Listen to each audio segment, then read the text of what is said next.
2022 ini semakin hari Tuhan mengerjakan sesuatu yang terbaik buat kita, terutama kami hamba-hamba Tuhan, dengan bergandengan tangan tanpa melihat siapa yang lebih dan kurang, tidak, ya.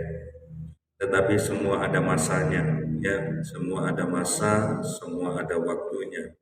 Itu sebabnya kita patut bersyukur, berterima kasih kepada Tuhan.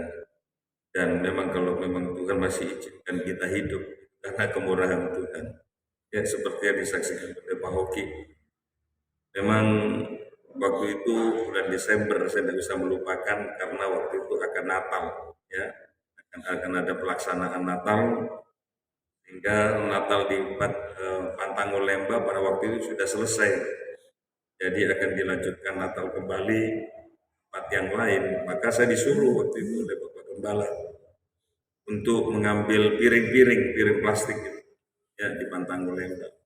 Dan pagi saya lewat, waktu itu masih pagi, ya memang ada orang-orang yang sudah tarik-tarik mulai menghalangi bagian jalan-jalan itu. Tapi setelah saya kembali dari Pantango, betul-betul sudah tidak bisa lewat lagi. Jalan itu sudah tertutup, mulai dari Moinggu sudah tertutup. Sehingga saya mengambil satu keputusan, cuma satu ada jalan lewat belakang Katolik. Itu saya potong lurus, tembus lewat jembatan baru, lalu itu putar, tembus di Sayu. Nah sampai di Sayu juga ternyata tidak bisa juga tembus, karena di jembatan sudah begini. Sudah terjadi sesuatu yang kita tahu bahwa justru yang wilayah kota itu iman lain, justru wilayah sebelah sini orang-orang Kristen memang.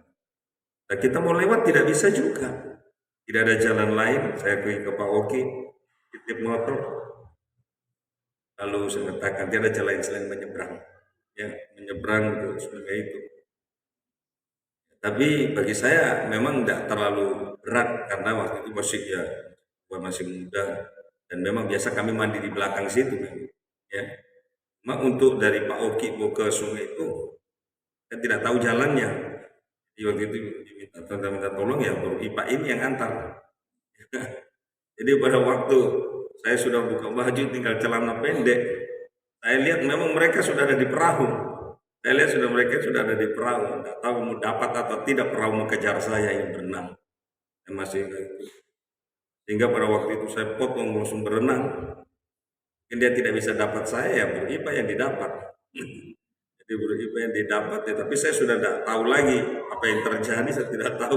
Saya sudah langsung cepat naik ke atas, karena kami hanya seorang pengerja pada waktu itu, dan kami tidak mau jauh dari gembala kami. Jika kami berusaha terus untuk mendampingi hamba Tuhan, ya, mendampingi hamba Tuhan ini. Sehingga situasi itu yang terjadi. Makanya kalau lihat cerita tadi memang saya sudah dengar ceritanya. Tetapi itulah kemurahan Tuhan. Semua karena kemurahan Allah. Dan kalau kaitan dengan kerusuhan mau di habis, sebenarnya hidup ini sebenarnya sudah banyak kesaksian sebenarnya, ya. Tetapi semua kita tahu bahwa Tuhan itu punya rencana, Tuhan itu baik, Tuhan masih memberi kesempatan bagi kita untuk menggunakan hidup ini dengan sebaik-baiknya, ya. Puji Tuhan, jadi Tuhan memberkati kita semua. Jadi terima kasih banyak buat hamba-hamba Tuhan yang boleh hadir. Kalau hambanya Berferi tadi malam dia langsung pulang karena hari ini juga dia ada pendalaman Alkitab, sehingga besok dia kembali lagi, ya. Dan kita merindu, saya pun merindu bahwa ya pribadi yang pernah keluar dari sini untuk bisa bersama-sama, termasuk ya Saudara Darman. Tetapi puji Tuhan, semua talenta itu ternyata akhirnya berguna. Ya, yang dulu memang di saat di dalam rumah Tuhan suruh kerjakan ini, dan kenal waktu, masih lantai 2, lantai 3 mereka kerja. Dan pada waktu saat hari ini mereka datang sudah diserai pekerjaan, yang sudah tahu itu mereka. Ya, semoga generasi yang sekarang ini tahu juga kerja. Meskipun mungkin pekerjaan yang lain tidak membangun seperti generasi-generasi yang kemarin, yang lalu itu, yang sebelumnya. Dan kalau memang mau dikumpul, memang mereka rata-rata bisa semua, ya. Makanya untuk pekerjaan Tuhan ini memang kerja bakti kita bisa hadir ya, tidak terlalu repot mereka, tidak terlalu kaget dengan pekerjaan yang ada, karena memang ini mereka juga yang susun lalu. Saudara Darman, Saudara Yuda, tapi dari situ saya sudah pernah selalu mengatakan, kerjakan saja, karena itu pengalaman saya dididik juga. Kerjakan saja, pasti berguna nanti. Ya, kerjakan saja. Tapi kalau kita di dalam rumah Tuhan tidak mau kerja, tidak mau berarti nanti di luar sana juga dia tidak akan bisa tahu kerja. Di luar sana nanti dia tidak akan tahu kerja. Ya, kalau kita di luar sana kita kerja, baru kita bisa mendapatkan sesuatu. Kalau di sini saudara tidak kerja, mungkin artinya tidak kerja dengan sungguh-sungguh. Ya memang kalau secara jasmani pagi, siang, sore pasti tetap masih makan karena juga ada gomernya dan sebagainya. Tetapi kalau nanti kamu keluar tidak tahu kerja, ya seperti itu. Kalau di rumah Tuhan saja sudah tidak tahu kerja, ya di luar pasti tidak akan tahu kerja. Sedangkan yang di rumah Tuhan yang kita tahu itu rumah Tuhan, kita tidak ada rasa takut, kita tidak ada rasa untuk mau belajar dengan baik, mau melayani. Saya percaya di luar sana orang tidak akan bisa percaya kepada kamu. Ya, orang tidak akan bisa mau memakai kamu dalam suatu pekerjaan. Pasti. Ya, pasti. Sebab kalau di rumah Tuhan itu terlalu banyak kemurahan. Ya, kalau di rumah Tuhan itu terlalu banyak kemurahan. Tetapi kalau di luar sana tidak. Kaitan perkara duniawi tidak ada. Ya, kalau tidak bisa ya sudah tidak dipakai. Ya, dan itu terjadi memang. Apalagi kalau di Jawa. Jawa itu mau bicara tukang, banyak tukang. Ya, kalau di sana tidak perlu dengan persaingan yang tinggi, ya sulit kamu dipakai. Ya. Tapi itu sebabnya banyak pekerjaan-pekerjaan apapun lah. Itu sebabnya di rumah Tuhan inilah kita dididik, dari rumah Tuhan saya tidak. Tapi artinya saya sangat bersyukur kepada Tuhan sejak ya ada di dalam rumah Tuhan. Saya dulu tidak tahu membangun. Puji Tuhan, Tuhan kirim saudara Aman. Ya, kalau pendeta Lukas memang dia bangun juga, tetapi hanya ya tukang, tapi tukang-tukangan masih ya. Nanti muncul hambanya beramal. Saya lihat, dia tahu pasang tehel, dia tahu ini, dia tahu ini. Saya dekati, saya ikuti terus. Ya. Kadang saya temani dia pasang tehel sampai malam jam 2, jam 3. Dan tidak bisa melupakan itu. Pasang tehel itu yang ditarakan itu, saudara tahu yang kubah yang begini di depan gereja itu posisinya miring. Tapi tidak pakai tangga-tangga apa semua, kalau duduk baru pasang, enggak. Cuma tali saya diikat di sini. Berdiri dengan tali, kalau tali yang di sana putus, pergi saya ke bawah sudah. Kalau begitu, Aman sebelah sana, saya sebelah sini. Ya puji Tuhan, dia itu orangnya ya meskipun sudah tidak ada, tapi saya sangat terkesan dengan banyak hal, karena saya tahu dari mana dia diangkat. Ya, sehingga banyak pengalaman-pengalaman dengan dia, ngajar saya, belajar. Pernah suatu ketika saya sudah pasang di kamar mandi, dan alos parakletos itu kan ada 2 kamar mandi. Aman sebelah, saya sebelah. Sampai ini sudah jam 3 subuh. Dari pagi sampai jam 3 subuh. Pasang, dia pasang sebelah, saya pasang. Setelah saya sudah pasang, muncul dia. Sekitar jam 3 subuh. Aduh, agak miring bunyi. Jadi, ditoki saja. Waktu ditoki itu tehel, rontok semua. Ini kan di pekerjaan dari pagi sampai itu tehel yang sangat tinggi begitu, sudah langsung rontok semua. Kita bilang sama Beramal, biar juga. Kita tidur saja. Kasih biar saja dulu. Terus apa mau mulai lagi? Ya, lebih baik yang mulai dari yang pertama daripada membersihkan itu. Ya, tapi itulah dari pelajaran-pelajaran di situ banyak hal. Itu sebabnya saya ingatkan kepada kamu yang tinggal dalam rumah Tuhan. Kalau kamu itu diajar, dididik, diperintah, sebenarnya bukan karena mau menyiksa kamu, bukan. Itu untuk masa depanmu. Cepat atau lambat pasti berguna bagi kamu. Ya puji Tuhan, saudara lihat saja Batu Songo. Batu Songo itu tidak ada tangannya tukang. Tidak ada tangannya tukang di sana. Selain hamba Tuhan dan mereka yang pernah tinggal di dalam rumah Tuhan. Mereka yang kejar, mereka yang pasang besinya mereka. Sampai orang kampung bingung lihat. Kok bisa? Mereka akhirnya belajar sama hamba Tuhan itu. Mereka mempertanyakan itu. Ya, hal kecil itu sebenarnya. Ya, kan? Hal kecil. Itu saya kalau kita bisa perhatikan dengan baik suatu pekerjaan, itu kita kerjakan dengan sungguh-sungguh, pasti akan menjadi berkat. Bisa pasti. Ya, bisa. Saya percaya ini saja kemarin 1 hari sudah selesai. Samping sudah selesai. Besok 2 hari paling selesai. Nah, saya sudah sampaikan, kita hamba Tuhan, kita sudah tahu susun. Satu orang satu peta. Itu sebabnya saya butuh dukungan saudara, jemaat Tuhan, mari kita dukung hamba Tuhan ini. Yang kerja ini hamba Tuhan, bukan tukang. Kalau tukang saudara harus bayar. Hamba Tuhan bagaimana? Ya kan? Hamba Tuhan saudara mau bayar, pasti dia tolak. Karena ini dia tahu ini pekerjaan Tuhan. Dan begitu pasti dia tolak. Tapi saya hanya butuh dukungan saudara. Ayo, apa yang bisa saudara lakukan, lakukanlah buat pekerjaan Tuhan. Hamba Tuhan datang ini juga dari tempat yang jauh juga membayar harga. Ya, mereka meninggalkan seperti kesaksian tadi, anaknya sakit dan sebagainya. Bisa saja menjadi alasan untuk tidak datang. Tetapi puji Tuhan untuk kita bisa ada di tempat ini. Mari kita belajar menghargai apa yang sudah dilakukan. Apa kita menghargai setiap pekerjaan-pekerjaan. Ya, puji Tuhan. Mari saya ingin membawa kepada kita semua. Ini namanya bentuk dari suatu pelayanan. Ya, pelayanan itu perlu saudara garis bawahi, terutama tim Eleu, bahkan kita jemaat Tuhan, bahkan kami hamba-hamba Tuhan. Pelayanan itu adalah kebahagiaan. Harus sampai menjadi kesukaan.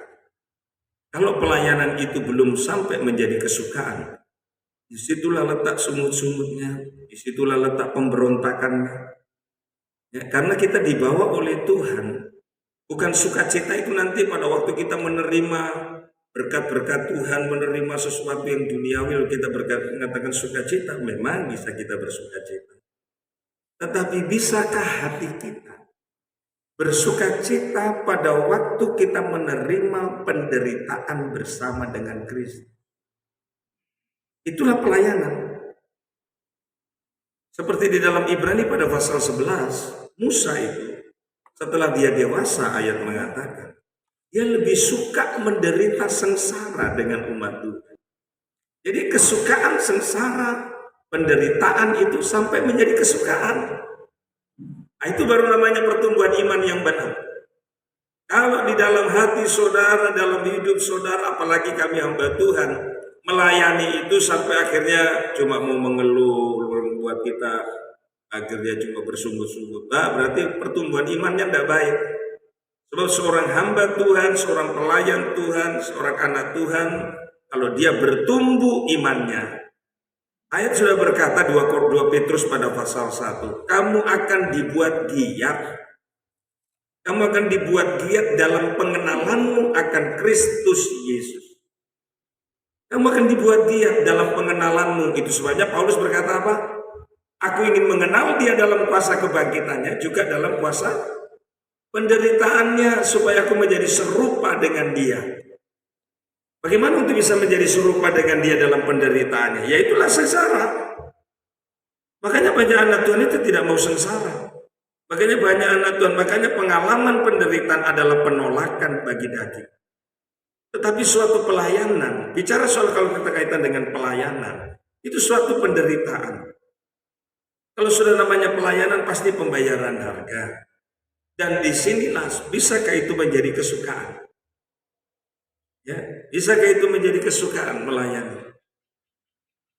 Dan ini yang kita harus garis bawahi supaya kehidupan kita bisa mengerti. Karena ini bawa kepada kita semua tentang suatu pelayanan. Ya, mari bagi saudara nanti karena saya sudah sampaikan kepada saudara, saya akan datangi saudara secara khusus memang bagi yang akan melayani karena dalam 1 tahun ini akan terjadi 2 kali penataran imam.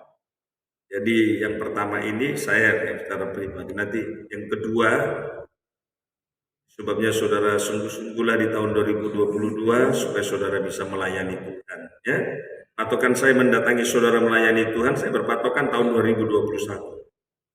Kesetiaan saudara, kesungguh-sungguhan saudara, kehadiran saudara, saya perhatikan. Ya, sebabnya mari kita berikan hidup ini untuk sungguh-sungguh memberikan diri melayani Tuhan. Ya, pelayanan itu adalah suatu kesukaan. Pelayanan itu adalah suatu kebutuhan. Ya, jadi pelayanan itu merupakan suatu kebutuhan. Kalau anak Tuhan itu sampai pada perkara ini, saya percaya dia akan berusaha untuk selalu, karena itu kebutuhan. Ya, pelayanan itu adalah kesukaan akhirnya. Ya. Kalau saudara, makanya dalam Yohanes 4 ayat mengatakan, Yesus sendiri berkata, makananku adalah melakukan kehendak Dia yang mengutus aku dan menyelesaikannya. Jadi pekerjaan yang Bapa percayakan kepada Yesus, itu Yesus mengatakan makananku. Makanan itu kalau saudara makan, itu kebutuhan saudara. Makanya dalam suatu pendidikan, makanan itu kan kebutuhan pokok. Adakah? Kalau saudara sudah sampai makanan itu adalah kebutuhan, ya pasti saya percaya saudara tidak perlu lagi. Saya pernah berbicara kepada anak saya, karena dia paling sulit makan. Dia katakan, tidak butuh makan. Tidak ada kebutuhan dalam pikiranmu, kamu butuh makan begitu.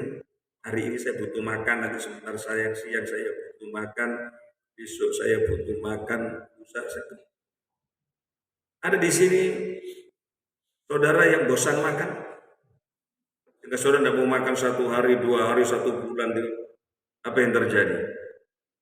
Tidak ada. Orang semua kalau makan itu suatu kebutuhan, itu akan menjadi kesukaan. Makanya dia makan itu suka.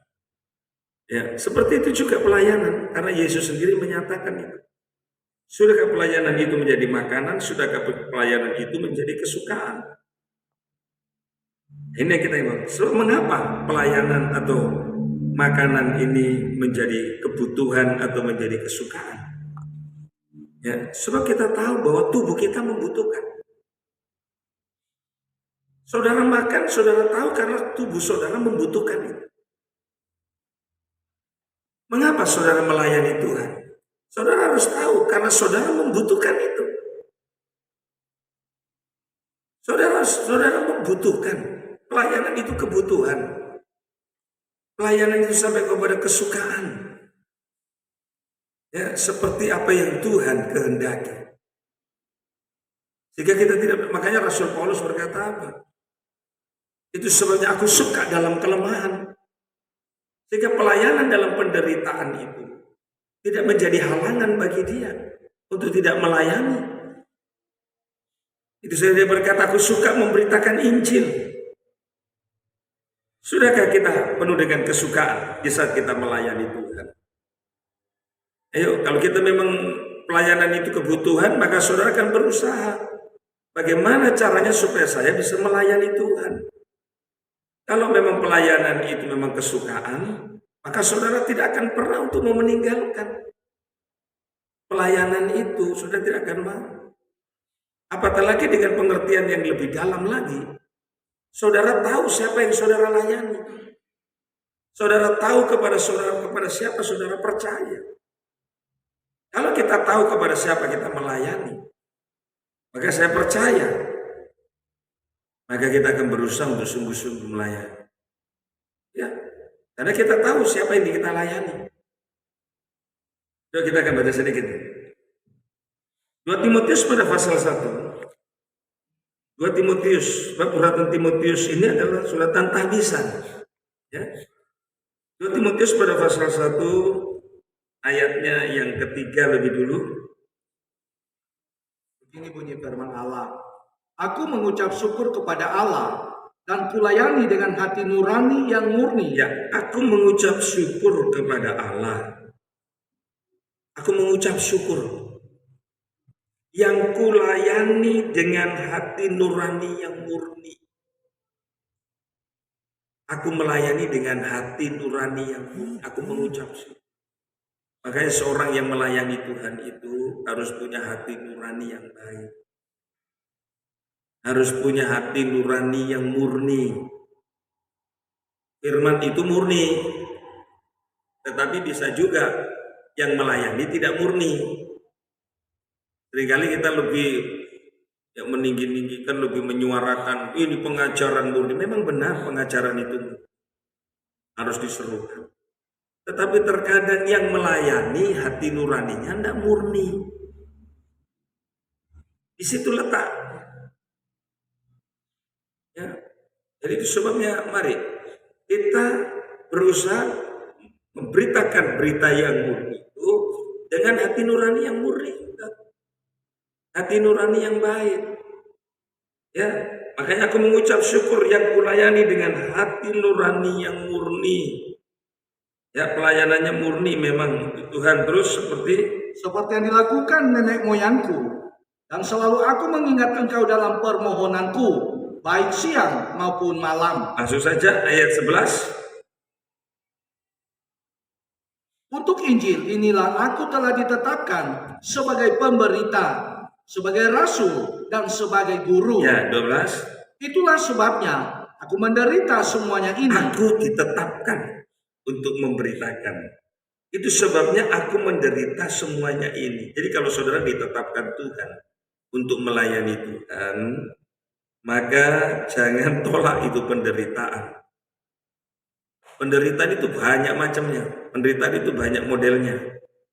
Ini maksudnya penderitaan di sini bisa juga kaitannya dengan Ibrani pada pasal yang ke-11. Kaitannya mereka harus digergaji, dibunuh dan sebagainya bisa. Memang itu ada juga jumlahnya diizinkan oleh Tuhan. Mati martir itu ada diizinkan oleh Tuhan. Kita tidak tahu hamba Tuhan ini nanti akhir dari perjalanannya bagaimana. Apakah martir, apakah meninggal karena dia sakit atau karena dia, kita tidak tahu nanti ke depannya bagaimana. Tapi kan kita selalu berdoa supaya kita kembali dengan baik kepada Tuhan. Tapi ya kita kembalikan kepada Tuhan. Dan sebelum berkata itu Injil inilah aku telah ditetapkan sebagai penderita. Kalau saudara ditetapkan untuk menjadi kehidupan yang melayani Tuhan, saudara ditetapkan menjadi orang yang melayani Tuhan, itu sebabnya aku menderita semuanya ini terus.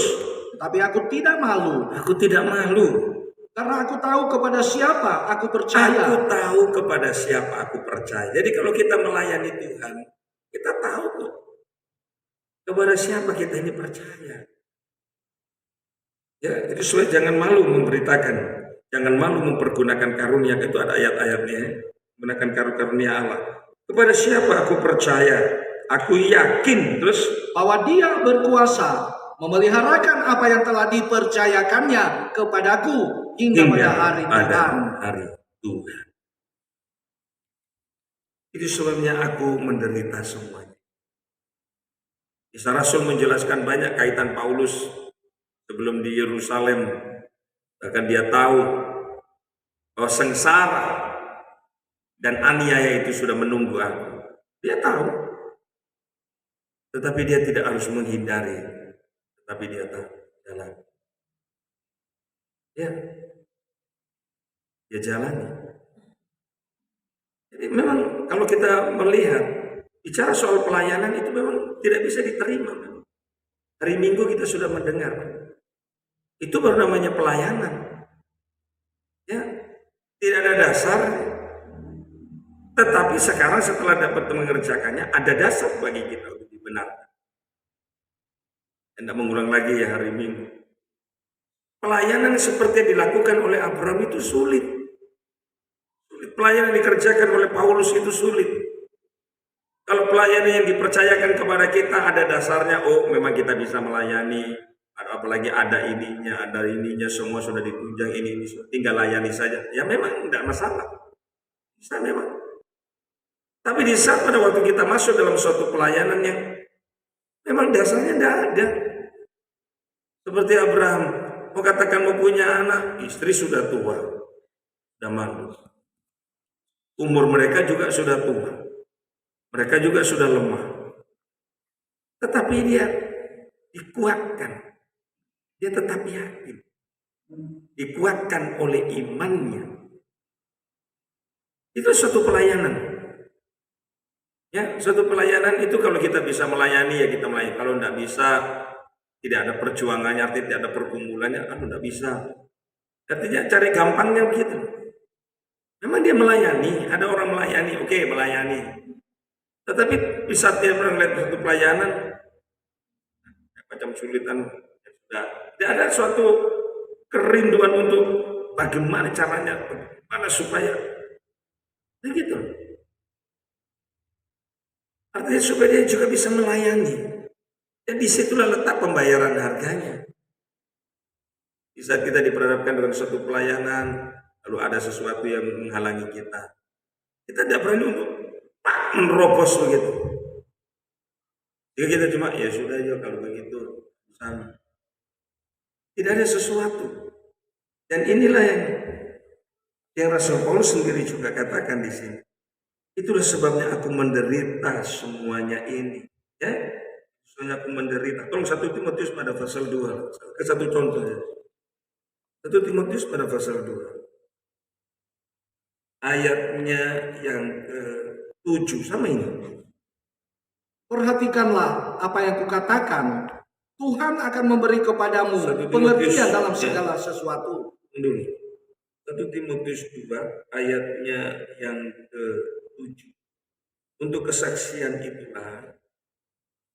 kesaksian itulah aku telah ditetapkan sebagai pemberita dan rasul. Yang kukatakan ini benar. Aku tidak berdusta dan sebagai pengajar orang-orang bukan Yahudi dalam iman dan kebenaran. Terus 8. Oleh karena itu aku ingin supaya di mana-mana orang laki-laki berdoa dengan menandakan tangan yang suci, tanpa marah dan tanpa perselisihan. Ya, nanti itu arahnya akan ke sana. Perhatikan baik. Untuk mengajarkan ya khususnya kepada orang-orang yang bukan Yahudi dalam iman. Saudara tahu, Petrus pelayanannya kepada orang-orang Yahudi. Tetapi Rasul Paulus dia punya tantangan tersendiri dalam suatu pelayanan kepada orang-orang yang non-Yahudi, bukan Yahudi, untuk ya memberitakan tentang iman dan kebenaran. Apatah lagi bicara tentang ayat 8 ini, kaitan dengan seorang laki-laki harus berdoa dan menadakan. Sulit. Ngajar bapak-bapak itu sulit daripada ngajar ibu-ibu. Bukan berarti katakan itu berarti tidak. Saudara lihat saja di dalam gereja. Hampir semua gereja, kami pernah bertanya kepada beberapa hamba Tuhan. Di jemaatmu banyak laki-laki atau perempuan? Perempuan. Pak Yuda, banyak laki-laki atau perempuan? Perempuan. Hah? Perempuan. Perempuan. Semua rata-rata begitu. Kenapa? Di sini letak satu kesulitan Rasul Paulus. Tidak gampang. Apalagi berbicara tentang orang yang memang tidak mau mengenal Kristus. Sulit. Ayo bapak-bapak, ayo sekarang belajar memimpin keluarganya, khususnya di dalam doa. Tentunya. Bagaimana dengan jemaat Tuhan di tempat ini, bapak-bapaknya? Ada pimpin doa kalau pagi. Pimpin doa istrimu dengan anak-anakmu, kamu pimpin dalam doa. Ada? Nah, itu saja. Sekarang itu satu kesulitan, itu satu penderitaan loh bagi Paulus. Kemudian saya tidak lanjutkan jauh nanti ini ya, kaitan dengan pengajaran bahwa laki-laki terus jadi kepala dan sebagainya. Aku menderita. Pada waktu aku diutus untuk menjadi guru, untuk mengajar, salah satu yang sulit untuk diajar adalah pemimpin. Seorang pemimpin diajar untuk memimpin itu tidak gampang. Itu puji Tuhan tadi ada kesaksian tadi. Kalau kamu mau bisa memimpin, maka kamu juga harus mau dipimpin. Memang itu dan itu iman loh. Saudara tahu kalimat itu adalah kalimat iman sebenarnya. Kalau saudara pelajari dalam Lukas pasal 7. Saudara tahu perwira itu berkata apa? Aku juga seorang bawahan. Tetapi di bawahku juga ada bawahan. Coba mari, Lukas 7. Dia seorang pemimpin, tapi dia mau dipimpin Kristus. Ya, itu sebabnya tidak heran kalau dia diangkat jadi perwira, karena memang ternyata memang ada kerendahan hatinya dia. Lukas pada pasal 7, kita baca ayatnya yang ke-8. Sebab aku sendiri seorang bawahan. Aku sendiri seorang bawahan, berarti dia mau dipimpin. Aku sendiri seorang bawahan. Berarti di atasnya ada pemimpin. Terus, Dan di bawahku ada pula prajurit. tetapi aku juga pemimpin, sebab di bawahku ada prajurit bawahanku. Terus, Jika aku berkata kepada salah seorang prajurit itu, jika aku berkata kepada bawahanku yang aku pimpin, prajurit itu, pergi, maka ia maka ia akan pergi. Sama dengan kalau seandainya pemimpinku berbicara kepadanya. Seandainya pemimpinnya itu karena dia bawahan, seandainya pemimpinnya berbicara pergi, saya percaya dia akan pergi. Seperti itu yang dia lakukan kepada pemimpinnya, maka seperti itu juga yang dikehendaki oleh pemimpin ini kepada bawahannya, prajurit. Lalu apa? Yesus katakan. Teruskan. Dan kepada seorang lagi datang, maka ia datang. Ataupun kepada hambaku, kerjakanlah ini, maka ia mengerjakannya. Nah, kan tidak heran kalau ada nasihat tadi itu. Kalau mau menjadi pemimpin, mau dipimpin. Nah ini sedang belum tahu apa-apa, dipimpin saya tidak mau. Bagaimana kamu memimpin? Makanya saya kadang banyak bicara kepada anak dalam rumah Tuhan. Ya. Kalau kamu sendiri tidak mau dipimpin juga repot. Tidak mau diajar ya repot. Maunya mau jadi bos. Tidak laku, tidak dipakai, apalagi zaman sekarang ini. Ya. Tidak bisa. Ya, terus kan? Kita lihat apakah itu iman? Ini loh iman. Setelah Yesus mendengar perkataan itu, Setelah Yesus mendengar perkataan itu, ia heran akan dia. loh, itu loh. Ia heran akan dia, Dan terus sambil berpaling kepada orang banyak yang mengikuti dia, ia berkata, aku berkata kepadamu, iman sebesar ini tidak pernah aku jadi jumpai. apa yang membuat Yesus heran? Imannya. Ternyata itu adalah perkataan iman. Itu perkataan iman sekalipun di antara orang Israel. Terima kasih. Ya. Jadi kalimat-kalimat itu penting bagi kita. Kalau Rasul Paulus katakan aku menderita, aku yang ditetapkan menjadi pemberita dan guru, untuk apa? Di mana letak penderitaannya? Di mana letak penderitaan seorang yang melayani Tuhan? Rasul Paulus tadi berkata, aku ya berdoa supaya laki-laki itu, memohon supaya laki-laki itu berdoa dengan tangan yang suci. Mimpin, mengajar, memimpin, pemimpin itu tidak gampang. Suami-suami kan pemimpin. Tetapi kalau seorang suami itu mau dipimpin oleh firman Tuhan, saya percaya dia akan bisa memimpin istri dan anak-anak. Itu saja kuncinya. Karena Mazmur 133 kan jelas. Ya kan? Seperti minyak yang turun. Dari mana? Dari atas ke bawah. Ya kan? Terus dari kepala Harun terus ke ujung jubah sampai terus dari atas ke bawah. Suami juga tidak mau dipimpin oleh firman. Jangan harap bisa memimpin keluarganya, memimpin istri dan anak-anak. Apalagi suami tidak takut akan Tuhan. Ya kan? Suami tidak ada rasa takut kepada Tuhan. Kasar, jahat. Tidak ada rasa takutnya kepada Tuhan. Kadang kalau ada Roh Kudus, mau berbuat saja langsung. Itu hati kayak begitu. Ini kalau orang tidak ada Roh Kudus ya memang lurus-lurus saja. Lurus-lurus saja. Tidak ada mau terketuk, tidak Tidak ada. Itu menunjukkan bahwa memang dia kering, memang tidak ada roh Allah di dalam diri. Moga saya percaya jemaat Tuhan di tempat ini sebagai kepala-kepala keluarga yang mau dipimpin oleh firman. Ya, sebab kuncinya di situ. Jangan kita mengatakan, oh aku bisa memimpin keluarga aku ini. Tidak, bisa dia akan memimpin, tetapi dengan kekuatan manusianya. Makanya tidak heran cuma banyak ancaman di dalam. Saya sudah banyak perhatikan itu. Akhirnya cuma diancam begitu terus. Istrinya diancam, pengancaman saja yang ada. Apa enaknya nikah model begini? Apa enaknya?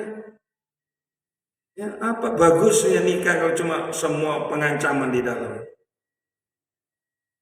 Kita berdoa banyak dengan semuanya ini.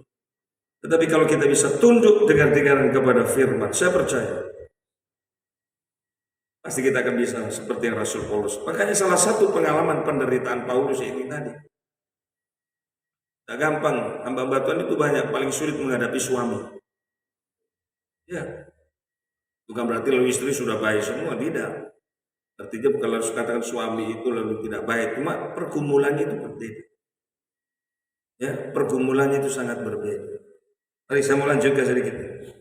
Aku tahu Rasul Paulus berkata, aku tahu kepada siapa aku percaya. Kalau saudara melayani Tuhan, tahu kepada siapa saudara melayani. Saya percaya saudara tidak akan. Mari kita akan lihat Matius pasal 19. Tanya kami hamba-hamba Tuhan, khususnya kita ini hamba-hamba Tuhan ya, termasuk saya. Matius 19 ayat 27. Mari kita akan lihat. Lalu Petrus menjawab dan Tolong berikutnya dulu. upah mengikut Yesus. Ya, upah mengikut. Berarti kalau mengikut bukan cuma ikut begitu saja. Ikut saja enggak. Saudara bisa belajar dari Matius 8. Perempuan-perempuan yang melayani Yesus. Mereka mengikut Yesus. Sama dengan suatu kegiatan ya seperti tim Eleo. Ayo pelayan KTBI, mau ikut. Setelah itu ikut saja. Sampai sana duduk, dilayani, disiapkan makanannya, kan cuma ikut. Bukan itu maksudnya kata ikut itu. Mau ikut KKR, ayo ikut, mau ikut.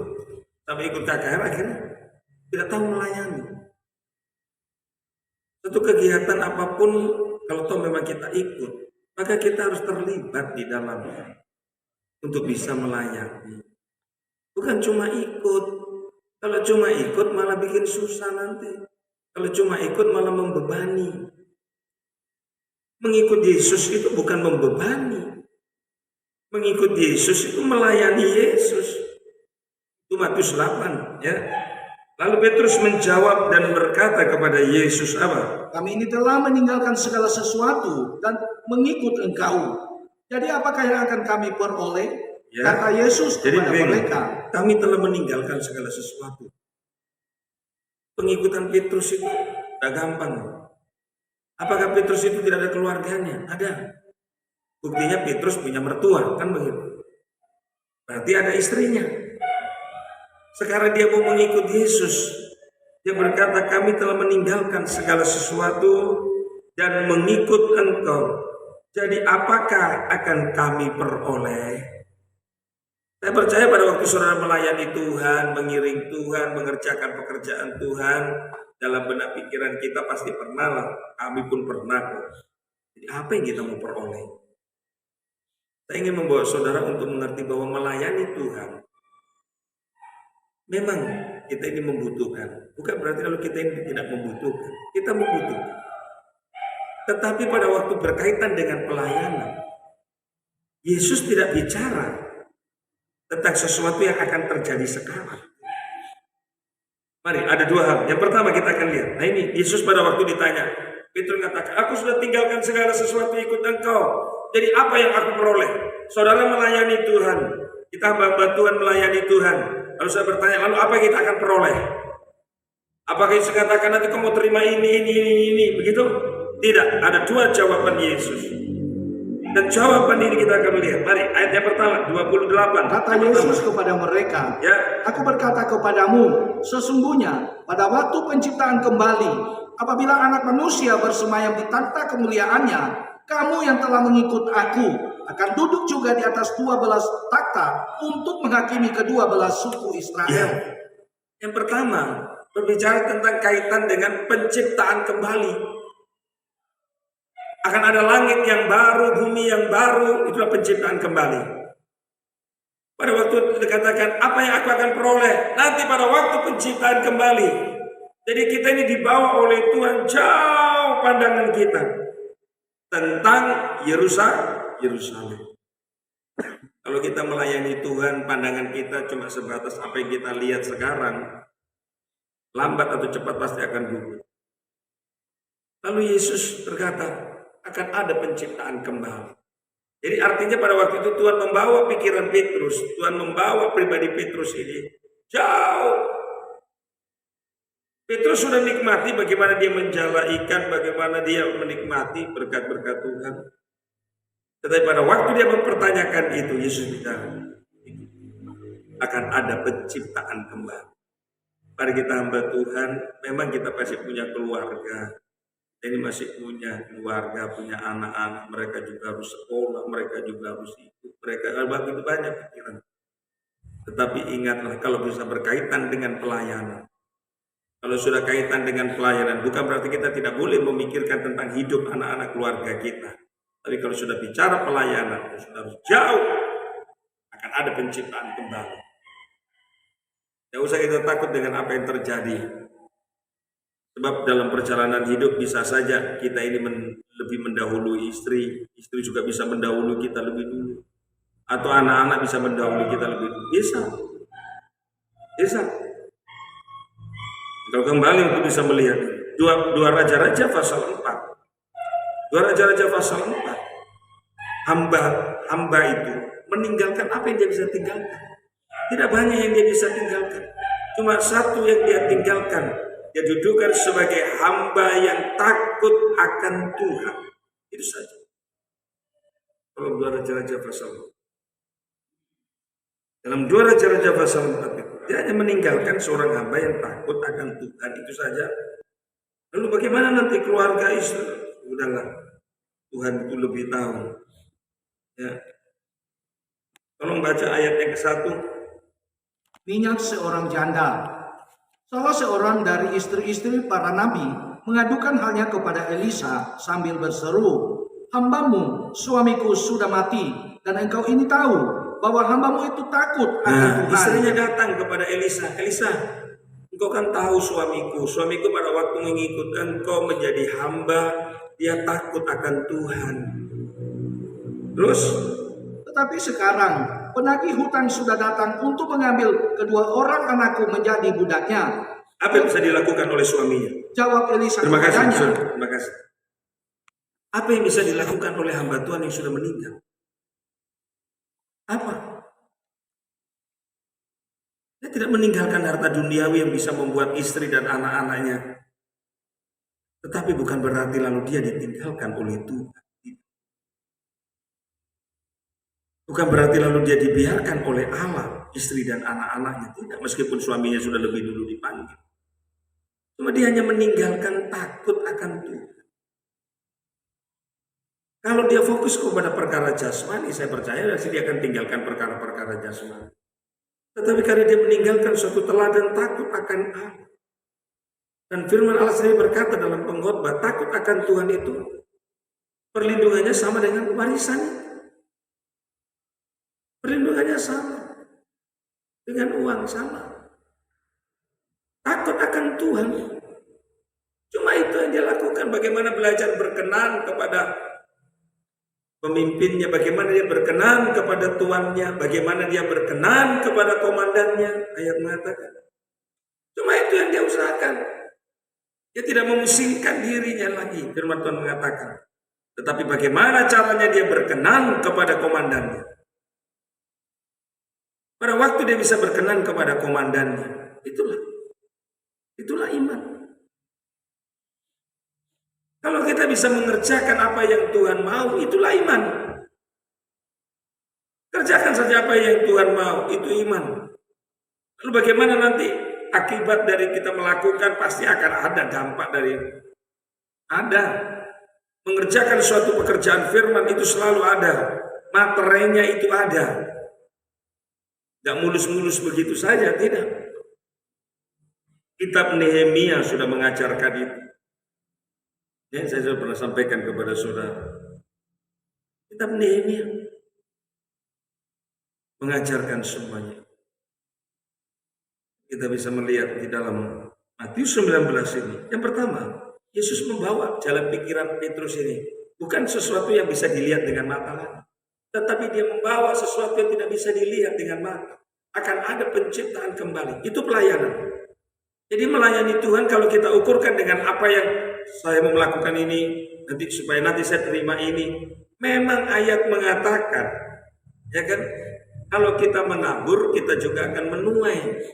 Tetapi kalau itu pelayanan, jangan ukurkan menuai itu, oh besok saya akan menuai.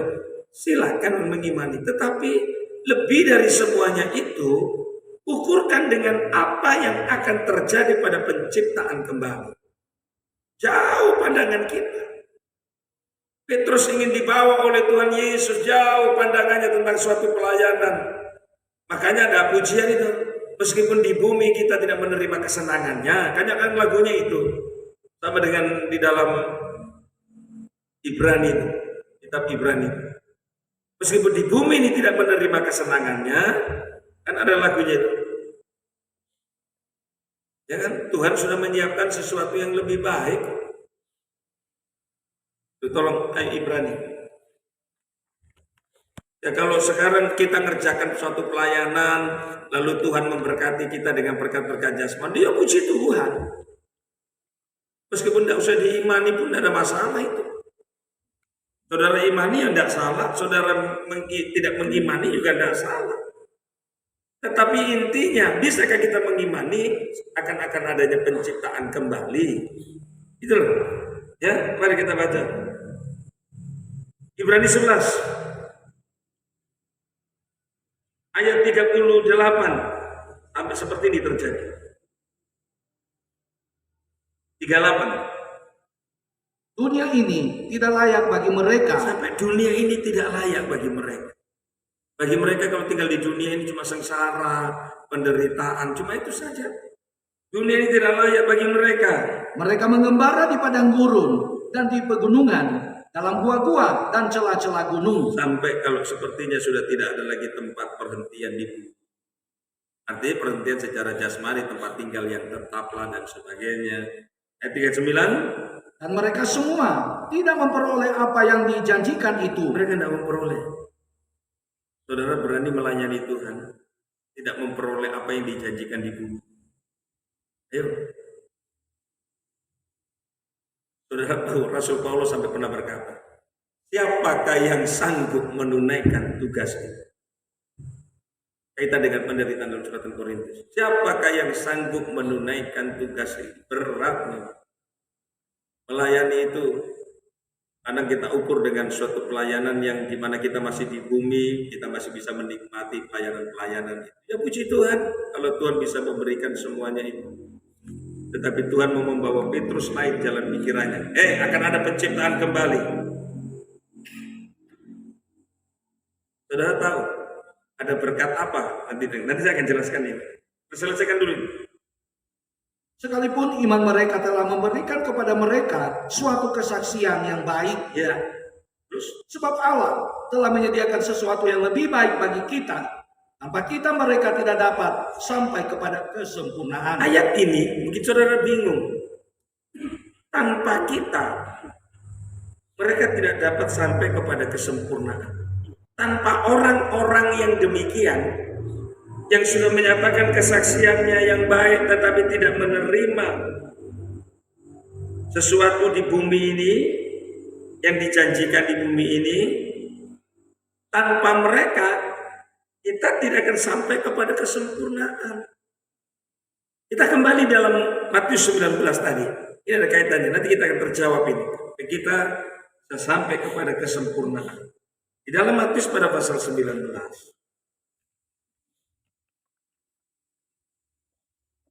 Kita baca kembali lagi. Tadi pada waktu akan ada penciptaan kembali, ayat 28, tolong diulang kembali ya.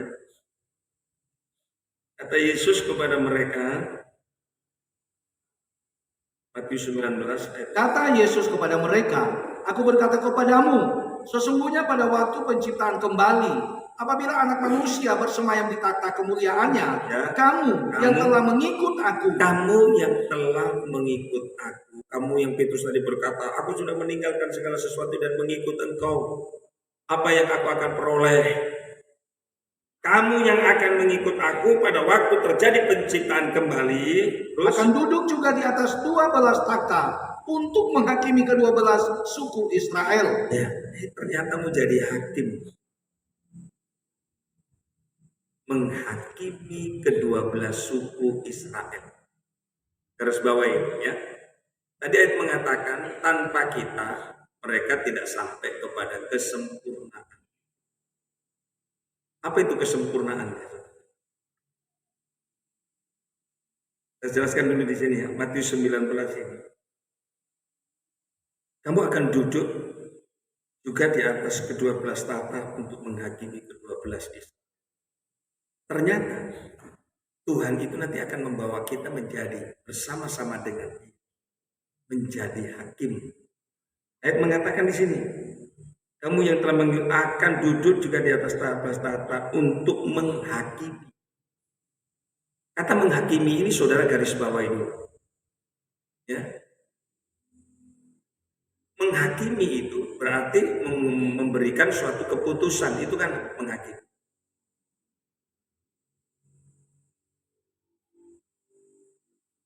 Jadi menghakimi, ya. Jadi kata hakim itu sebenarnya, hakim itu kan mengambil keputusan. Hakim itu intinya adalah menyelesaikan persoalan. Itu hakim. Sebelum nanti kita akan duduk menghakimi ke-12 suku Israel. Saudara tahu paling sulit menghakimi 12 suku Israel. Kenapa? Karena 12 suku Israel itu disebut umat Allah. Menghakimi umat Allah itu paling sulit. Menyelesaikan persoalan-persoalan umat Allah itu paling sulit. Loh, kok bisa? Memang. Sebenarnya secara tidak langsung kita ini dipersiapkan oleh Tuhan. Petrus itu dipersiapkan oleh Tuhan untuk mempersiapkan dirinya untuk nanti menjadi hakim sebenarnya. Memang ada yang mengatakan kita akan menjadi anak Allah, nanti kita akan menjadi mempelainya, kan begitu. Tetapi juga kita akan menjadi hakim. Lalu bagaimana kita bisa menjadi hakim kalau tidak belajar bagaimana cara untuk bisa mengerti bagaimana kita akan menghakimi? Makanya harus duduk bersama dengan Kristus. Petrus tidak menerima, Petrus dibawa oleh Tuhan Yesus untuk tidak menerima sesuatu di bumi. Tetapi Petrus ingin dibawa oleh Tuhan untuk mengerti tentang berkat Tuhan yang lebih besar. Di saat Yesus berkata, nanti kamu akan duduk menghakimi ke-12 suku Israel. Berarti sebelum itu terjadi, maka Petrus sudah dipersiapkan oleh Tuhan.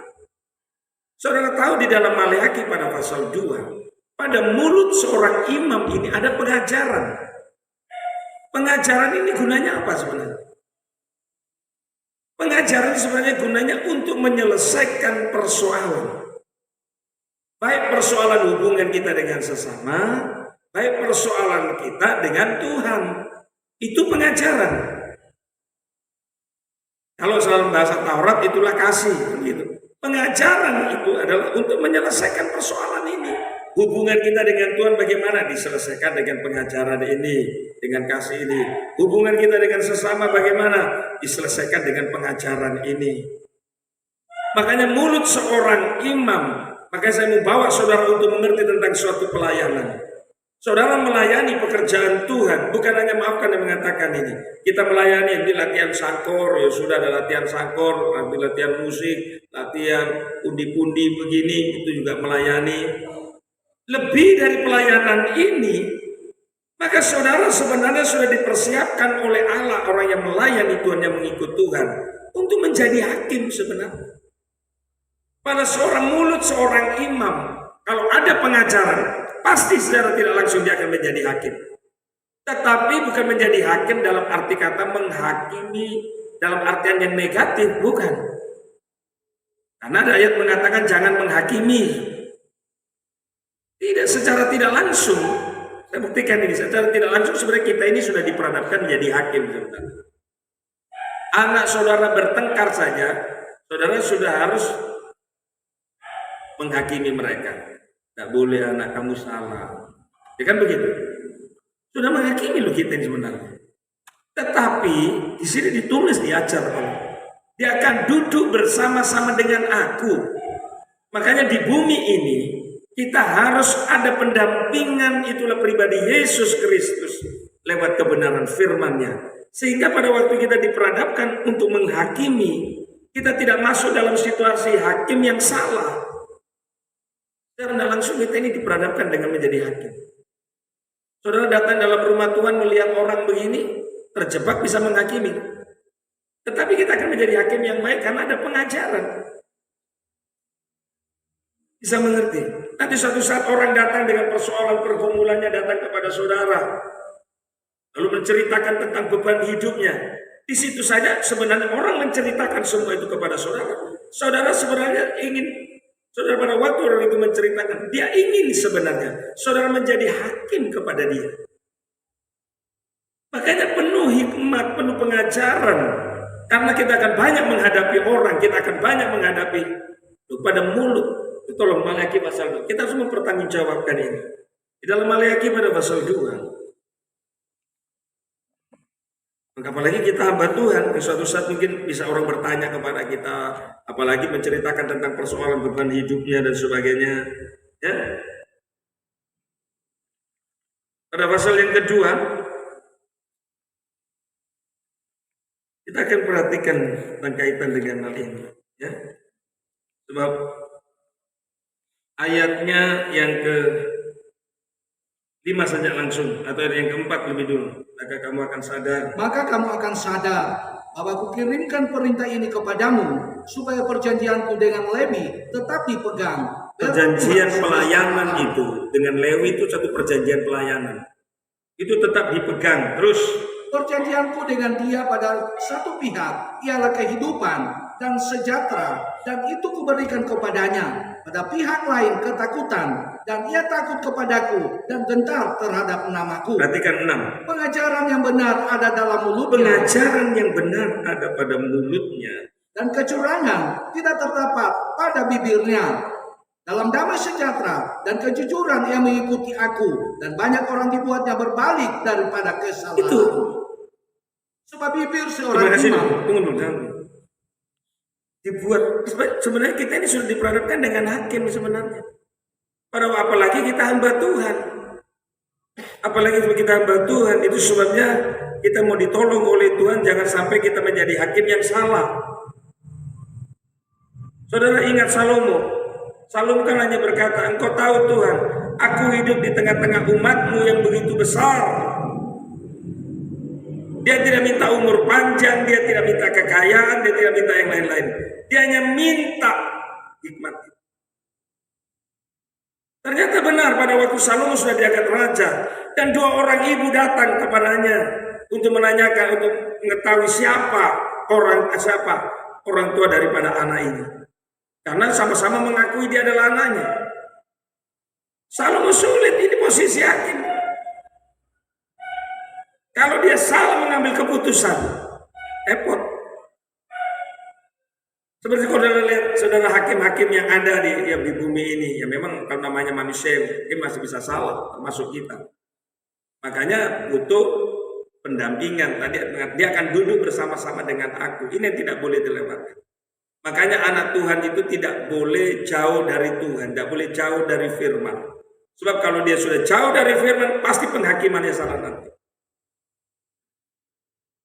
Bukan katakan ayat mengatakan kita tidak boleh menghakimi, lalu kita ini bukan tidak bisa jadi hakim. Karena memang kita dipersiapkan nanti akan duduk bersama dengan dia untuk menghakimi. Apalagi menghakimi ke-12 suku Israel. Saudara lihat Musa. Musa pada waktu menyelesaikan persoalan antara orang Mesir dengan umat Allah. Selesai cepat Musa selesaikan. Cukup dengan membunuh orang Mesir. Selesai persoalannya. Tetapi pada waktu dia berhadapan dengan persoalan antara bangsanya, umat Allah dengan umat Allah, di situ sulit. Saudara tahu, itu banyak terjadi pada hamba Tuhan. Pada waktu persoalan antara jemaat dengan jemaat, di situ paling sulit. Padahal seharusnya kan paling gampang, kan sama-sama anak Tuhan. Harusnya kan sama-sama anak Tuhan, bisa mudah. Tapi kalau anak Tuhan dengan anak Tuhan, kalau dia sudah mulai crash, kalah orang dunia, kesulitan. Adapun kalau toh bisa selesai, pasti satu bertahan, satu keluar, begitu. Lebih mudah menyelesaikan orang yang tidak kenal Yesus dengan orang yang kenal Yesus daripada orang. Kalau orang yang tidak kenal Yesus lalu dengan satu dengan orang yang tidak kenal Yesus, pasti orang yang kenal Yesus mengatakan ya sudah, karena memang dia belum kenal Kristus. Tapi kalau sudah sama-sama anak Tuhan, oh di situ sulit.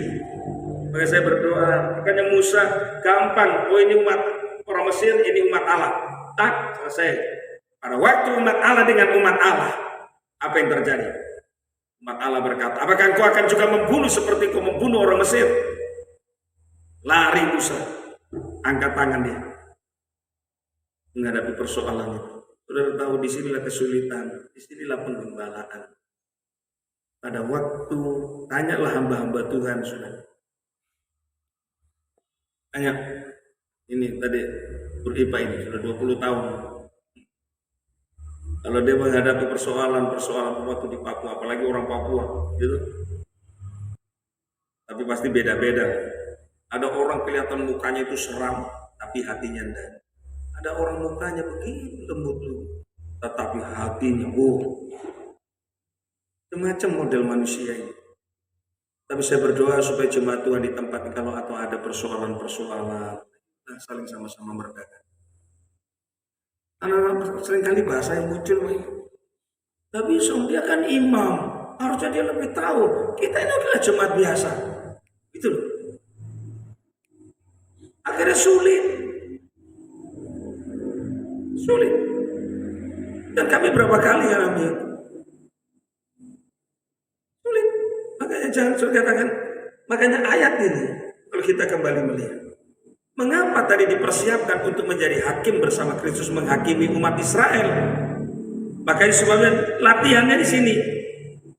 Waktu masih di bumi, sebenarnya kita sudah diperhadapkan untuk menjadi orang yang harus menghakimi. Ini yang ayat tadi mengatakan,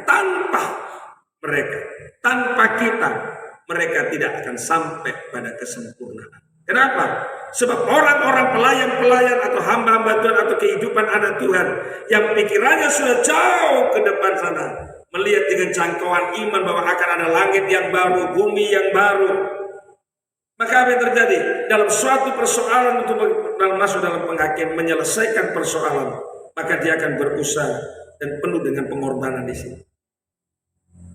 Maka prinsipnya akan apa yang terjadi? Sudah pernah pengalaman Musa.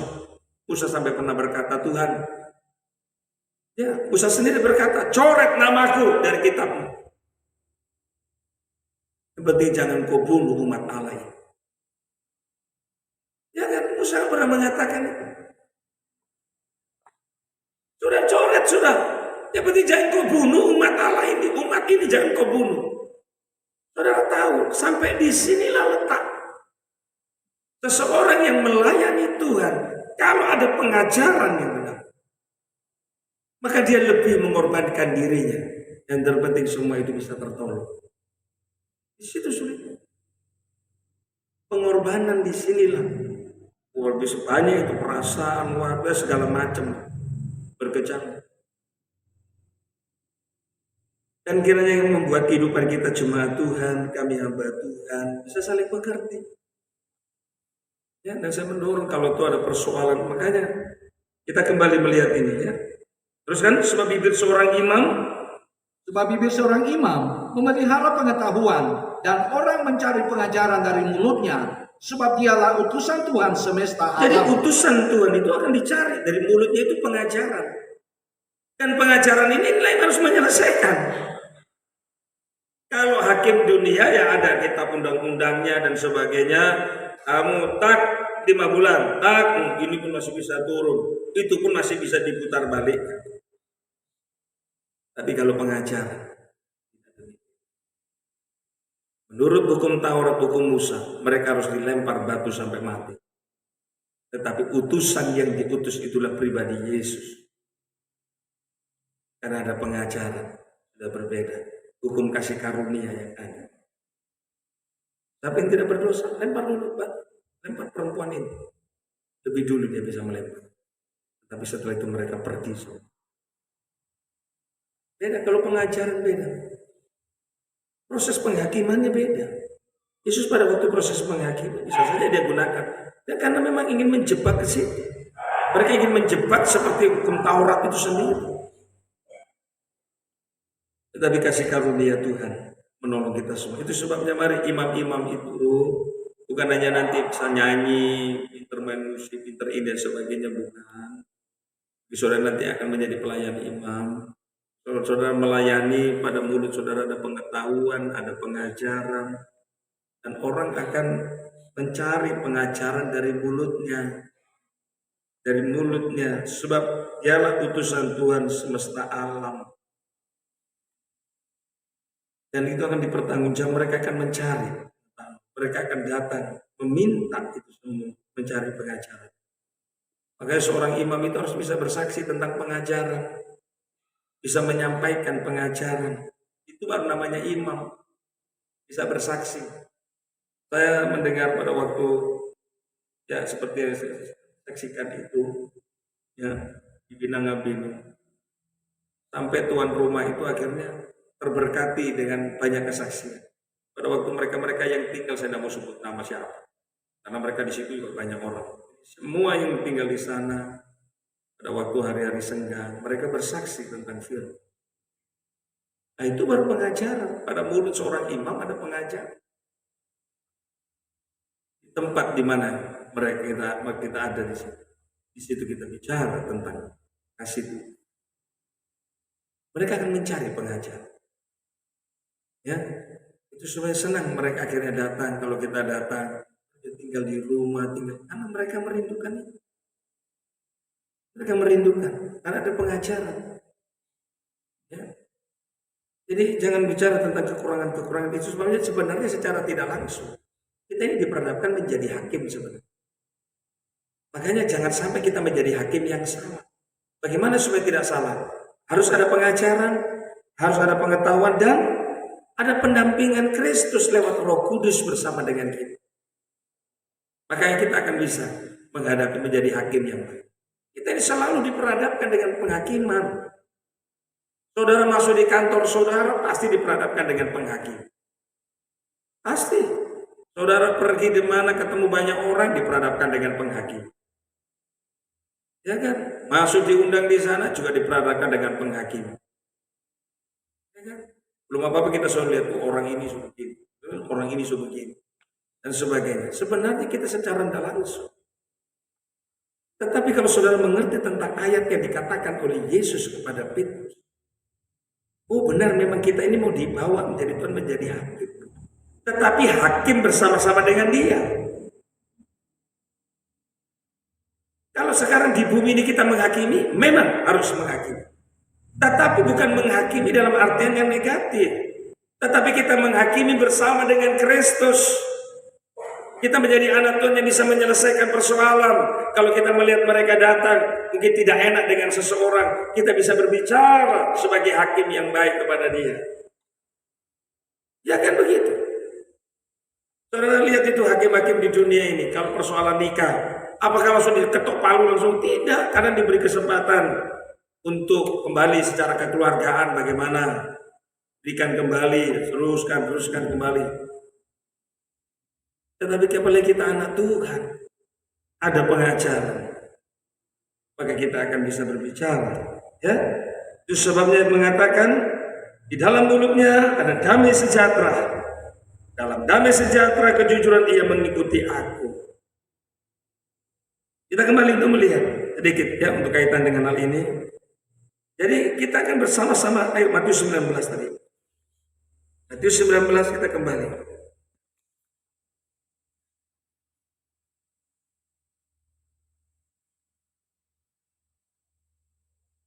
Kita itu seringkali diperhadapkan sebagai menjadi hakim yang baik. Artinya hakim yang baik pada waktu kita melihat itu saja kita sudah diperhadapkan dengan penghakim. Kita melihat perempuan lain, kita melihat istri orang lain. Duh, kenapa tidak kayak seperti istriku? Itu saya sudah menghakimi. Karena kita membandingkan seseorang dengan seseorang. Coba kalau istriku seperti orang, mulai berarti dia sudah menghakimi kekurangan istrinya. Itu saja, itu sebabnya. Secara tidak langsung.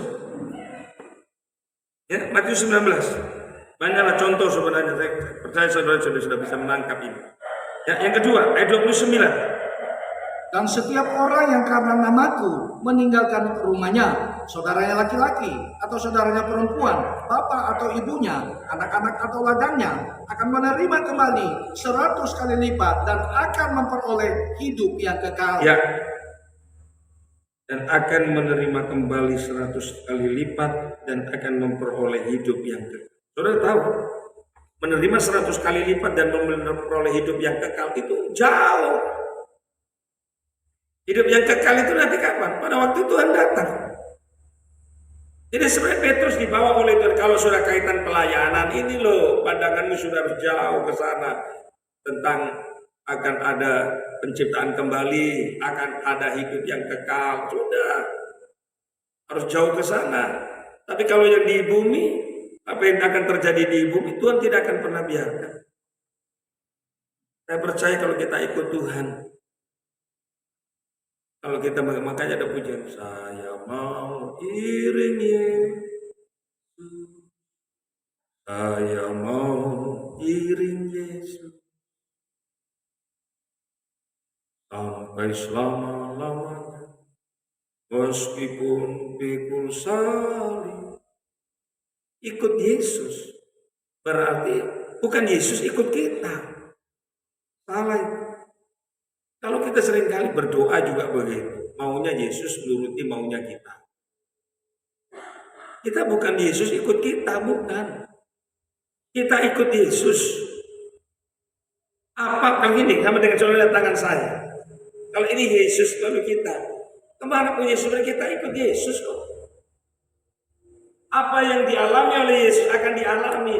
Dan kalau toh kita mengalaminya, Yesus akan berbicara karena dia yang sulung lebih dulu mengalaminya. Dia akan berbicara, aku sudah lebih dulu mengalaminya.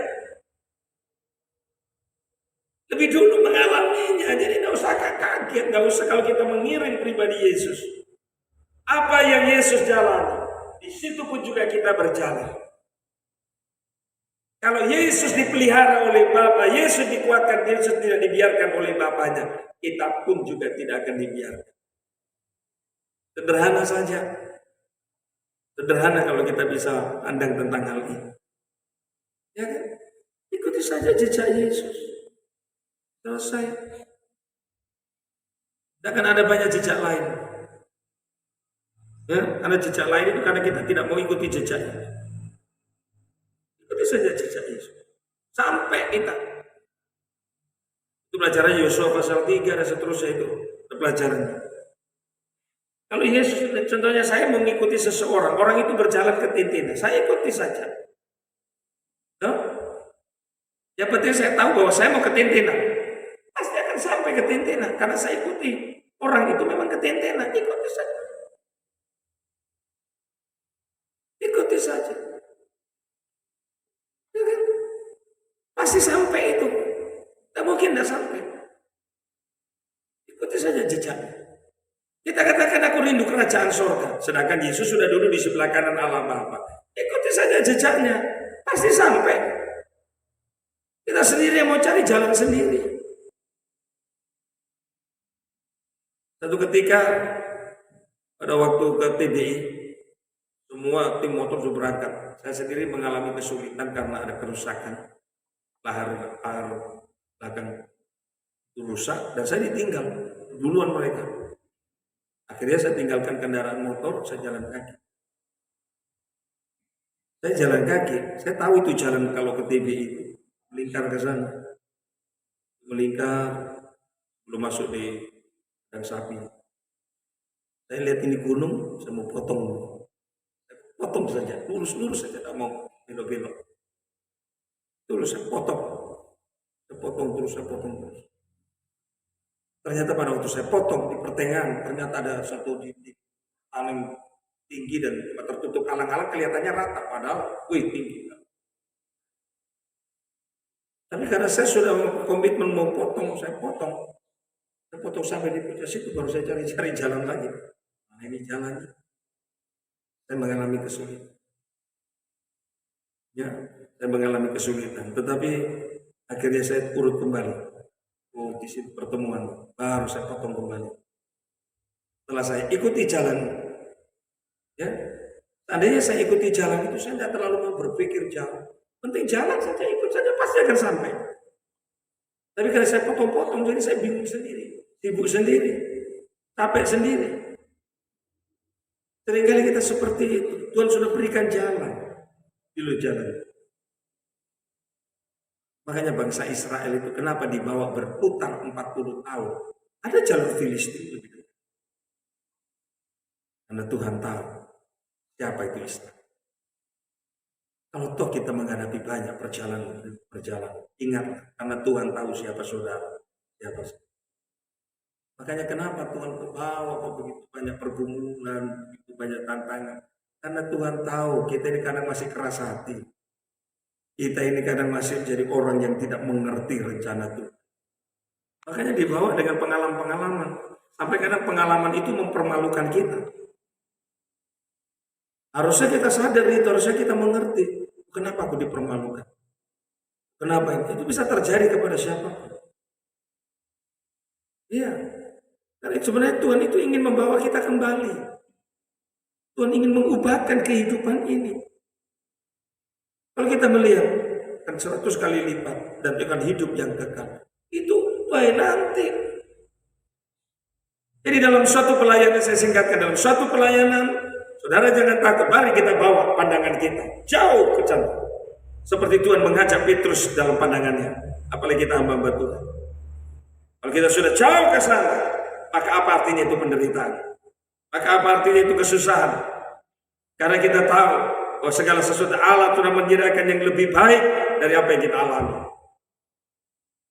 Penderitaan sekarang tidak sebanding dengan kemuliaan yang nanti Tuhan akan beri. Itu baru pelayanan. Jangkauan pikiran kita, pandangan kita sudah jauh ke depan. Ya, itu sebenarnya orang yang melayani Tuhan, ketika ini. Orang yang melayani Tuhan itu sebenarnya kalau kita kembali melihat kaitan dengan suku Lewi, dan mereka adalah orang yang pengayom, orang yang melindungi.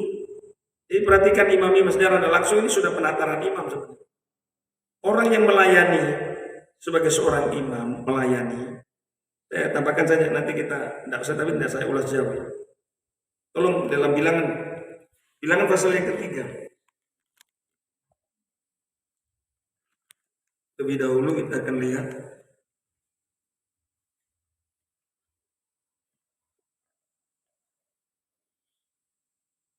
kalau saudara memperhatikan bilangan pasal 3 itu kaitannya dengan suku Lewi. Ya saya gampangkan saja di sini. Suku Lewi itu adalah ganti daripada anak sulung Israel. Ya. Jadi Lewi itu ganti anak sulung Israel. Ya. Dan jumlah daripada suku Lewi pada waktu itu cuma 22.000. Sementara anak sulung Israel itu 22.273. Itu jumlahnya. Jadi kurang 273 untuk menutupi jumlah 273 ini. Nanti saudara baca ya bilangan pasal 3 supaya tidak terlalu lama. Maka dibayarlah tiap orang itu 5 sikal. Supaya jumlahnya genap menjadi 200, genap sesuai dengan jumlah anak sulung Israel 22.273. Sementara orang Lewi cuma 22.000 kurang 273. Tapi 273 ini dibayar setiap orang itu 5 sikal, saudara bisa kali saja lah. Angka 5 itu menunjuk angka korban Kristus. Ya, jadi suku Lewi itu dikhususkan memang untuk melayani Tuhan. Ya, itu sebabnya suku Lewi itu ada di bagian luar. Kita akan lihat ini nanti ya. Saya tunjukkan peta sedikit ini. Ya usah bacalah kalau bilangan 3, nanti saudara baca di rumah. Bilangan 35. 35. Dikit lagi ya. Di dalam ayat yang ke-1 tolong kita baca. Tuhan berfirman kepada Musa di dataran Moab di tepi sungai Yordan di dekat Yeriko. Perintahkanlah kepada orang Israel supaya dari milik pusaka kepunyaan diberikan mereka kota-kota kepada orang Lewi untuk didiami. Juga haruslah kamu memberikan kepada orang Lewi tanah-tanah pengembalaan yang di sekeliling kota-kota itu. Ya, puji Tuhan. Jadi ada dua diberikannya. Yang pertama kota-kota untuk orang Lewi. Yang kedua untuk ladang penggembalaan. Jadi yang pertama saudara, kota-kota itu harus diberikan kepada orang Lewi. Yang kedua penggembalaan, ladang penggembalaan. Jadi ada dua. Jadi setiap suku harus memberikan kepada orang Lewi. Kota-kota untuk orang Lewi dan juga tempat penggembalaan. Lalu kita akan lihat sekarang ayatnya yang ke-3. Kota-kota itu akan menjadi kepunyaan mereka. Akan menjadi kepunyaan orang Lewi untuk didiami terus. Dan tanah-tanah pengembalaannya untuk hewan yang mereka miliki dan untuk segala ternak mereka yang lain. Ya, ayat 4. Tanah-tanah pengembalaan kota-kota yang harus kamu berikan kepada orang Lewi itu ialah dari tembok kota keluar 1000 hasta berkeliling. Jadi gini, contohnya begini. Ini kotanya suku Ruben. Perhatikan baik-baik. Ini kota suku Ruben, kota Ruben punya ini. Maka orang Lewi harus diberikan jarak dari batas kota ini ke sini itu 1000 hasta. 1000 hasta keliling. Bisa nangkap ya. Contohnya kotanya di sini Ruben. Dia harus berikan 1000 hasta jaraknya dari tembok kota ini 1000 hasta. Berkeliling. Jadi sebenarnya setiap suku sudah dikelilingi tempatnya orang Lewi, pelayan-pelayan. Jadi sebenarnya orang yang melayani Tuhan itu adalah orang yang melindungi. Perhatikan ini, saya juga dikoreksi oleh Tuhan. Sebenarnya orang yang melayani Tuhan itu adalah orang yang melindungi. Sebab setiap kota itu, di sini, di luar itu harus jarak 1000 hasta, 1000 hasta, 1000 hasta, 1000 hasta, berkeliling. Berkeliling. Itu miliknya kota-kota Lewi. Jadi Ruben dikelilingi Lewi, Simeon dikelilingi kota-kotanya Lewi, Isakar dikelilingi juga Lewi, semua begitu. Terus itu tadi baru kota-kotanya, sekarang penggembalaannya, perhatikan. Di luar kota itu haruslah kamu mengukur 2000 hasta. Nah, yang pertama tadi kotanya 1000 hasta. Lalu ditambah lagi 2000 hasta. 2000 hasta berkeliling juga. Jadi kotanya orang Lewi, jadi urutannya itu contohnya suku Ruben. Setelah itu orang Lewi, setelah itu penggembalaan keliling. Bisa nangkap ya. Baru ini saja, nanti ke depan baru saya jelaskan. Terus kan? Di sisi timur. Dan 2000 hasta di sisi selatan. 2000 hasta sisi barat. Dan 2000 hasta di sisi barat. Terus? Dan 2000 hasta di sisi utara. Utara, selatan, barat, timur, semua 2000 hasta. Terus kan? Sehingga kota itu berada di tengah-tengah. Kota itu berada di tengah-tengah. Itulah bagi mereka tanah-tanah pengembalaan. Saudara tahu, umat Tuhan dilindungi oleh imam, dilindungi dengan penggembalaan. Jadi orang yang melayani Tuhan sebenarnya adalah orang yang melindungi. Apalagi kalau kaitan dengan penggembalaan, itu dia melindungi. Jadi kotanya itu ada di tengah, terlindung. Sini ada kandang penggembalaan, sini ada kotanya orang Lewi, baru kotanya mereka. Bisa nangkap ya? Jadi saudara tahu, kalau kita sekarang nanti diizinkan Tuhan melayani Tuhan, saudara adalah orang-orang yang melindungi. Orang yang melindungi itu, ya, saudara tahu, itu ada pelajaran dalam kitab Kejadian bagaimana Yakub pada waktu berjumpa dengan Esau. Kalau dia ingin melindungi, lebih dulu dia harus berhadapan dengan penggembalaan. Lebih dulu dia harus berhadapan dengan pelayan-pelayan, orang-orang Lewi. Baru mereka bisa menyerang masuk. Makanya saya ingatkan imam-imam, saudara adalah orang-orang yang melindungi jemaat Tuhan. Bukan cuma gembala saja, pendeta, kan ini urusannya pendeta. Bukan. Saudara imam juga adalah orang yang melindungi. Kalau pelindungan imam ini, penggembalaan ini hancur, maka tidak heran kalau musuh bisa menghancurkan kota itu. Itu sebabnya hargai itu penggembalaan. Hargai itu pelayan-pelayan yang melayani. Kita umat Tuhan, kita sama-sama. Lebih daripada penggembalaan gembala kecil, ada gembala Yesus sebagai gembala yang baik, menggembalakan kita. Mereka melindungi kita. Imam itu melindungi kita. Imam itu bukan mengatakan, bukan hanya tahu menyanyi itu rebi fasol, dia tahu puji Tuhan kalau dia bisa tahu diberi talenta itu, bisa tahu main musik, bisa ini semua. Tetapi seorang imam, engkau punya tugas bagaimana melindungi jemaat Tuhan. Saya berapa kali didatangi oleh beberapa anak Tuhan, akan sampai istri gembala pada waktu itu. Ada beberapa penggembalaan yang ditinggalkan oleh suaminya lebih dulu. Kembali ditinggalkan oleh gembalanya, dipanggil oleh itu. Dan pada waktu itu mereka hanya minta bagaimana ini menghadapi semua. Tanya satu saja jawaban saya. Perkuat itu imam-imam di dalam. Itu saja. Kalau imam-imamnya itu kuat, tidak jebol ini umat Tuhan. Tidak, imam-imamnya saja. Saudara tahu kenapa banyak itu jemaat itu hancur? Karena imam-imamnya yang di dalam. Kalau imam-imamnya sudah terpecah, sudah pasti akan pecah itu. Tapi kalau imam-imamnya solid di dalam, baik dengan imam-imam, dengan hamba Tuhannya dan sebagainya, solid, pasti kuat sudah di dalam. Kuat di dalam. Perkuat itu saja. Berkaitan dengan banyak penggembalaan yang terjadi kekosongan pada penggembalaan. Cuma itu saja, perkuat dulu imam-imam di dalam. Kalau kuat imamnya di dalam, jemaatnya tenang di dalam. Jadi kita kembali merumus kenapa Allah punya cara seperti ini.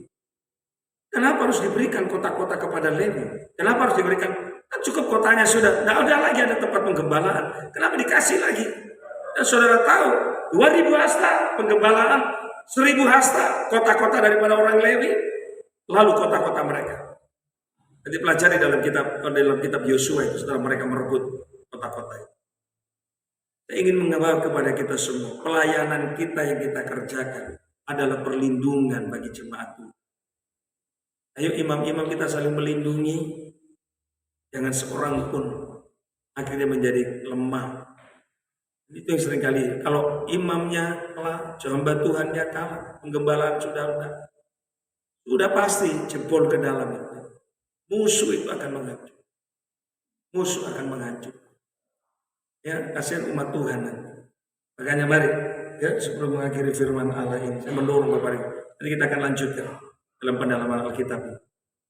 Ya, bagaimana strategi umat Tuhan dalam penggembalaan. Mari hamba-hamba Tuhan juga harus tahu ini.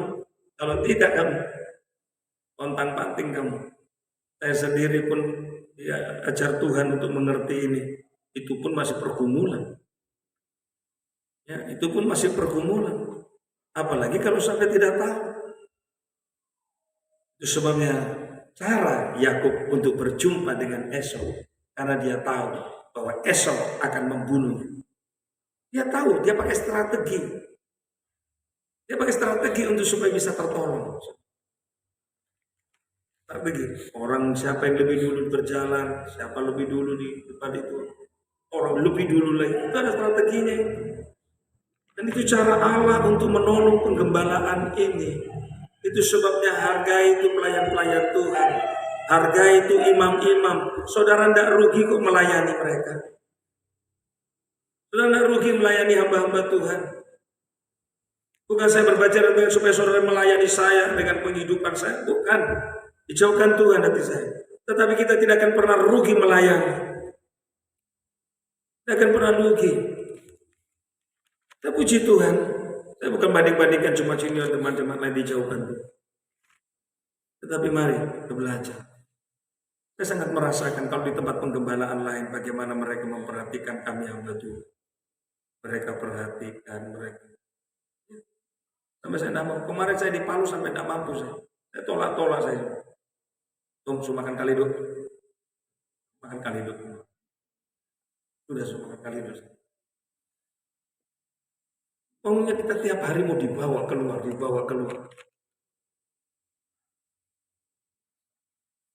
Betul ini saya tahu. Tetapi saya mengerti. Saya dengan hambanya Yuda itu sebagai keluarga. Aduh, ya, sampai di sini. Sampai di dada saya. Itu baru perkara jasmani. Karena perhatian mereka terpelihara oleh kasih sayang. Mereka dipelihara. Karena kita ini kurang melayani. Ya, kurang melayani.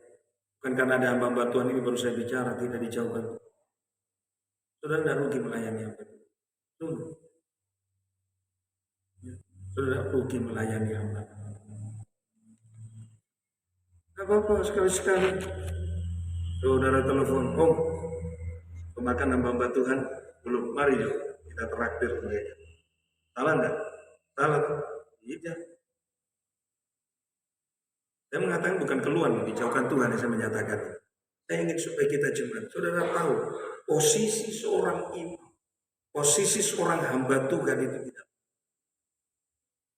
Jadi kita gampang katanya cuma pendeta, kan sana juga ada pendeta, di sana juga ada pendeta, boleh. Kalau berpandangan seperti itu ya silakan.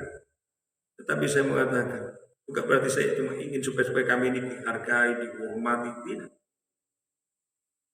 Melihat suatu posisi, melihat posisi umat Tuhan ada di tengah, dikelilingi oleh kota-kota Lewi, dikelilingi dengan penggembalaan. Nah, saudara tahu, ini yang melindungi. Saya baru mengerti tentang Yohanes 10. Jika pintu itu dibuka, maka gembala, pintunya ini apa? Pandangan kita kalau kami membaca ayat itu ya seperti kandang kambing, kandang penggembalaan, kandang kambing domba, lalu ada pagarnya keliling. Kok bisanya domba ini? Pagar itu kalau bukan pagar, kalau dombanya bisa melompat ke sana kemari, bisa keluar masuk, itu berarti bukan pagar. Lah pagarnya apa? Pagarnya apa dalam penggembalaan? Saya baru mulai mengerti. Ternyata di sinilah letak pelayan imam, di sinilah letak penggembalaan yang melindungi bagi Anda. Seperti tubuh saudara. Saudara, tubuh saudara pada lapisan kulit ada kulit, lalu kulit ada daging, ada urat, baru di dalamnya lagi ada tulang, dan seterusnya. Kalau terjadi sesuatu maka kulit ini lebih dulu kena. Seperti itu ternyata. Jadi kita hamba-hamba Tuhan, imam-imam, kita punya tugas yang tidak mudah, kita punya beban yang tidak gampang. Kalau tak terjadi sesuatu pada umat Tuhan, ternyata kita lah yang salah sebenarnya. Kita yang kurang melindungi, baik lewat doanya, baik lewat pergumulannya, baik lewat begitu banyak ternyata. Sampai seperti itu. Bahkan Lewi di dalam bahasa Ibrani maupun juga kaitannya dengan Melkisedek. Sudah tahu sampai kepada kaitannya kenapa Lewi itu dipercayakan untuk mengurus kaitan dengan 1/10. Dan ternyata kalau kita pelajari, nanti ada waktu saya akan jelaskan ayat ini. Bukan cuma hanya mengurus itu, tetapi ada tanggung jawab jiwa berkaitan dengan persoalan dosa. Ternyata. Mau ulaskan lagi ini mau panjang lagi. Saya sudah 2 jam.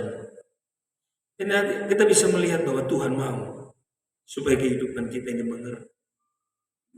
Bukan sesuatu yang mudah. Ya. Dari semua apa yang karena pekerjaan Tuhan ini adalah suatu pekerjaan yang terbaik dari semua pekerjaan yang ada. Kalau pekerjaan saudara apapun, berapapun keuntungan saudara untuk kebutuhan jasmani. Tapi kalau sudah namanya pekerjaan Tuhan, ada kaitannya untuk hidup hari ini dan untuk hidup yang akan datang. Kita katakan pekerjaan melayani Tuhan adalah pekerjaan yang lebih indah dari semua pekerjaannya. Makanya apapun saudara bisa kerja, tetapi tetap saudara bisa melayani bekerja untuk Tuhan. Apapun keuntungan berapapun besarnya, berusaha untuk supaya saudara bisa bekerja untuk Tuhan.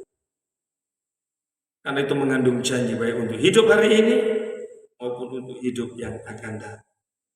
Yuk kita saling bergandengan tangan. Kita bisa melihat nanti ya, sampai 6 kota perlindungan. Berapa jumlah kotanya? Berapa jumlah kota yang diberikan umat Allah kepada orang-orang Lewi? 48 kota.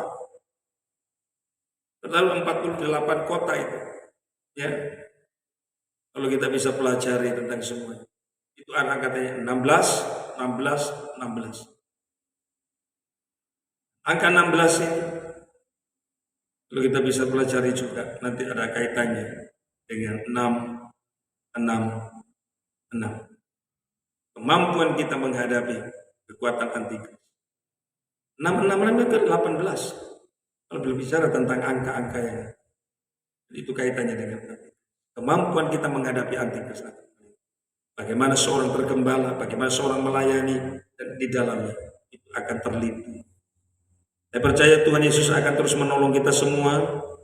Terus kita hamba Tuhan bergandengan tangan. Ya, kita tidak bisa bekerja sendiri. Jemaat Tuhan, ayo perhatikan siapapun hamba Tuhan. Mungkin saudara suami istri tidak beribadah bersama-sama. Mungkin suami masih beribadah di tempat lain. Lalu kalau ada hamba Tuhan itu, gembalanya itu datang di rumah saudara, layanilah dengan baik. Tetap mereka adalah hamba Tuhan. Kalau dia mendoakan suami, pasti mendoakan kamu juga. Hanya ini dengan baik. Jadi kata mengatakan bukan pengacara, Anda tidak usah. Kalau memang dia layani, siapapun imam atau orang yang melayani, layani. Kecuali kalau saudara tahu memang dia adalah orang yang tidak melayani sesuai dengan maunya Tuhan ya. Itu pun kita masih tetap juga terus berdoa banyak, mendoakan supaya mereka bisa menjadi kehidupan yang sungguh-sungguh. Ayo, saya masih banyak kekurangan, kita semua membantu masih banyak kekurangan, jemaat Tuhan masih banyak kekurangan. Tapi mari Tuhan mau membawa kita seperti Petrus dibawa jauh pandangan bagaimana melayani itu. Akan ada penciptaan kembali, akan ada hidup yang kekal. Tuhan memberkati kita semua. Mari kita akan datang kepada Tuhan.